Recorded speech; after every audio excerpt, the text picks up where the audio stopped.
আপনি ব্যক্তি জীবনে বলতে পারবেন না যে আই অ্যাম সো হ্যাপি। আপনি হ্যাপি নাই। আপনি সবাইকে বলেন ভালো আছি।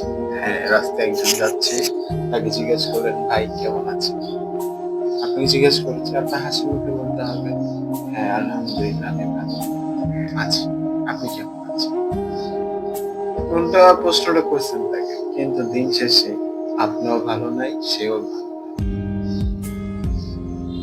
সবার দিক দিয়ে সবাই মন্দ আছে, কিন্তু আমরা একটা মিথ্যা অজুহাত দেই।